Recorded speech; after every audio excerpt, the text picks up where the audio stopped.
Development آپ کے سامنے آئی کہ جہاں بھارت میں مقبوضہ کشمیر کے علاقہ پہلگام میں ایک دہشت گردی کی کارروائی ہوئی، جس میں 27 سے لے کے 28 افراد جو ہیں وہ لقمہ اجل بن گئے، ان کو ہلاک کر دیا گیا۔ سب سے پہلے بحیثیت مسلمان میں ایسی دہشت گردی کے واقعے کی پرزور مذمت کرتا ہوں، اور یقیناً مذہب اسلام جو ہے وہ ہمیں اس بات کی اجازت دیتا ہے کہ ایسی دہشت گردی اور ایسے بزدلانہ اور ایسی ظالمانہ کارروائیوں کی مذمت کی جائے۔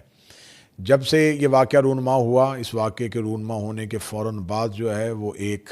افواہوں کا بازار گرم ہو گیا، اور ہندوستانی میڈیا نے اس کی تمام تر ذمہ داری جو ہے وہ پاکستان پر ڈال دی، بغیر کسی تحقیق کے، بغیر کسی انویسٹیگیشن کے، بغیر حقائق کو سمجھے ہوئے، بغیر جانچے ہوئے۔ پراپوگنڈا جو ہے وہ ہر دور میں بڑا خطرناک رہا ہے، اور پراپوگنڈے ہی کی دوسری قسم جو ہے وہ آج سوشل میڈیا ہے۔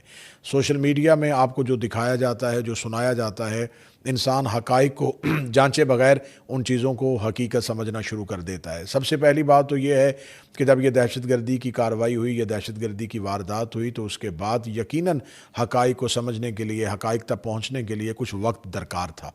اس وقت میں مخاطب ہوں ہندوستان میں رہنے والے اپنے ان تمام چاہنے والوں سے جو میرے لیے ہمیشہ دعا گو رہتے ہیں، اور ہندوستان میں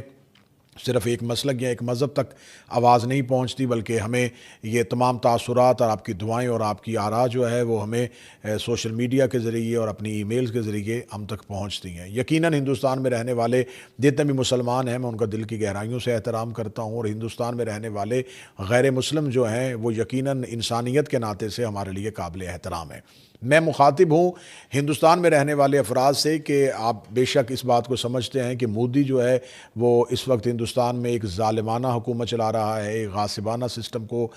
شروع کیے ہوئے ہے، اور ہندوستان میں رہنے والے مسلمانوں کی زندگیوں کو بھی اجیرن کیا ہوا ہے۔ آئے دن مختلف قسم کے قوانین سامنے آ جاتے ہیں، آئے دن مسلمانوں کے خلاف کہیں نہ کہیں کوئی نہ کوئی آواز جو ہے وہ اس حکومت میں اٹھتی ہوئی آپ کو ہمیشہ سنائی دیتی ہے۔ لیکن ہم ان باتوں پہ کبھی بھی میں نے اس باتوں پہ تاثرات نہیں دیے، اس پہ رائے نہیں دی، کیونکہ یہ ہندوستان ملک کے انٹرنل معاملات ہیں، اور وہ یقیناً ان معاملات کو بہتر طریقے سے سمجھتے ہیں۔ لیکن کیونکہ جب بات سرحد پار آ جاتی ہے، جب آپ بات وطن پہ آ جاتی ہے، تو کریم کربلا حضرت امام حسین علیہ السلام کا فرمان ہے کہ وطن سے محبت جو ہے وہ وفاداری کی علامت ہے، ایمان کی علامت ہے۔ وطن سے وفا کرو کیونکہ یہ تمہارے ایمان کی علامت ہے۔ تو یقیناً ملک عزیز پاکستان جو وطن عزیز ہے وہ کئی عرصے سے دہشت گردی کا شکار ہو رہا ہے، اور پوری دنیا میں مسلمان اس دہشت گردی کا شکار ہو رہے ہیں۔ اسلامو فوبیا کی وجہ سے پوری دنیا میں مسلمانوں کو ہمیشہ اس دہشت گردی کا شکار کیا جاتا ہے، اور ہمارے ملک پاکستان میں تو پاک افواج اور ہمارے ملک کے محافظ ادارے جو ہیں وہ عرصہ دراز سے ان دہشت گردوں کی ایسی بزدلانہ کارروائیوں کے خلاف برسر پیکار ہیں۔ ہم بلوچستان میں لڑ رہے ہیں، ہم افغانستان کے بارڈر پہ لڑ رہے ہیں۔ ہمارے لیے تو بہت سے چیلنجز پہلے ہیں، اندرون ملک میں بہت سی دہشت گردی کی کارروائیاں جو آئے دنوں، جس میں سرحد پار بہت سے عوامل بھی رونما ہوتے ہیں، بہت سی طاقتیں بھی کار فرما ہوتی ہیں۔ ہم ان تمام چیلنجز سے لڑ رہے ہیں۔ ہمیں خبر ہے کہ دہشت گردی کیا نقصان کرتی ہے، ہمیں خبر ہے کہ دہشت گردی کے بعد ہمیں کون کون سی قیمتیں دینی پڑتی ہیں۔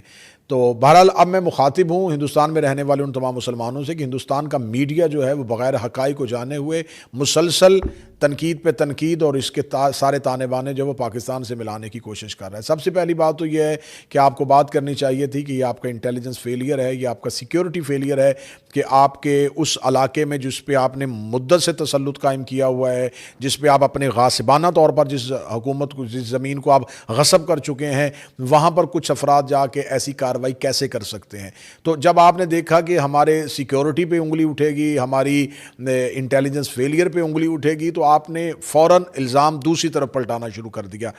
اور اب اس کے بعد یقیناً ابھی خاموشی تھی کہ دیکھیں کہ حقائق کیا سامنے آتے ہیں۔ اور ساتھ ہی آج جو ایک بہت بڑی خبر سامنے آئی کہ مودی گورنمنٹ نے، میں یہاں ہندوستان کی بات نہیں کر رہا، میں مودی گورنمنٹ کی بات کر رہا ہوں، کہ انہوں نے جو غاصبانہ اور جو ظالمانہ حکومت وہاں پہ چلا رہے ہیں، اس حکومت نے پاکستان کے ساتھ ہوئے اپنے سندھ طاس جو آبی معاہدہ تھا اس کو ختم کر دیا۔ یہ فریق اول اسے ختم نہیں کر سکتا، یہ فریقین کی رضامندی کے ساتھ ختم ہونا تھا، لیکن انہوں نے اس کو ختم کر دیا، اور اس کے علاوہ اور بہت سی 4 سے 5 قسم کی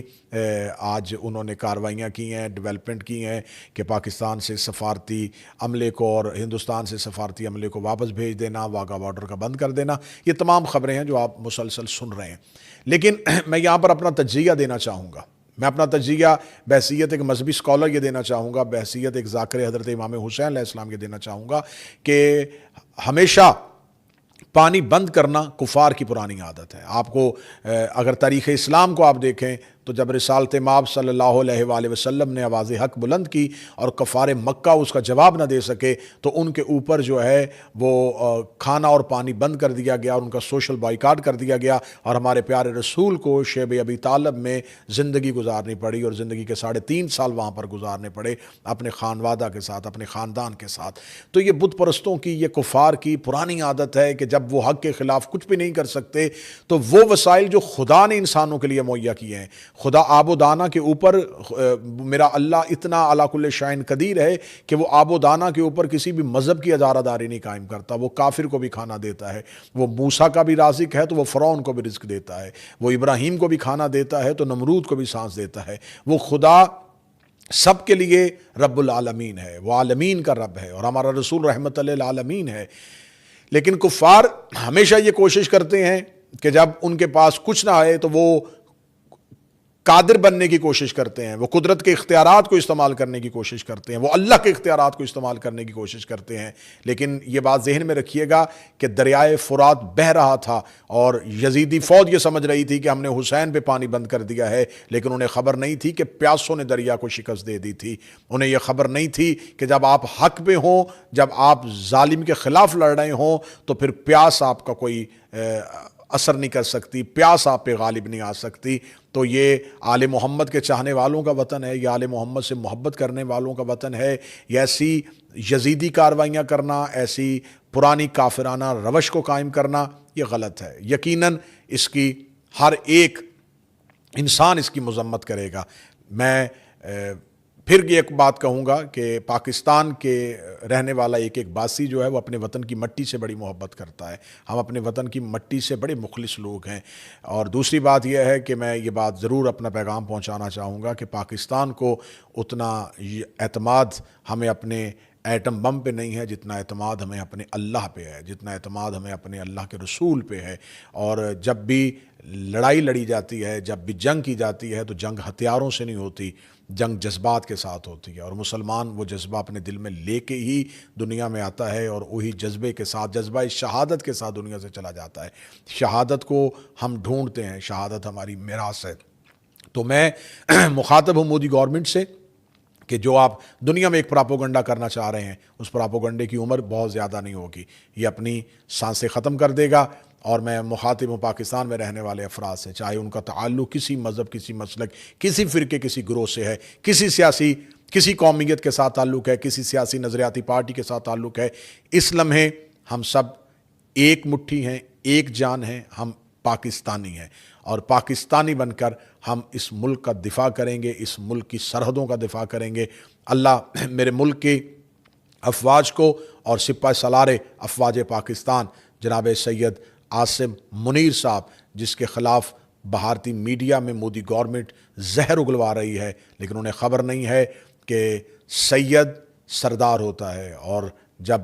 کافر یزیدی اپنی روش پہ آتے ہیں تو اللہ سادات کا ہاتھ تھام لیتا ہے اور خدا سادات کو عزتوں سے نواز دیتا ہے۔ انشاءاللہ سید عاصم منیر صاحب، پوری قوم اور شیعہ قوم کا فرد کا ایک ایک بچہ اس جنگ میں آپ کے ساتھ کھڑا ہے۔ خداوند متعال میرے ملک کی حفاظت فرمائے، میرے ملک میں رہنے والوں کی حفاظت فرمائے، اور ہندوستان میں رہنے والے تمام وہ مسلمان اور وہ تمام انسان جو مودی گورنمنٹ کی ظالمانہ اور غاصبانہ کارروائیوں کی وجہ سے جن کی زندگی اجیرن ہے، مولا انہیں جلد از جلد ایسی ظالم حکومت سے آزادی نصیب فرمائے۔ مجھے اپنی دعا میں یاد رکھیے گا۔ السلام علیکم، یا علیہ السلام مدد۔ پاکستان زندہ باد۔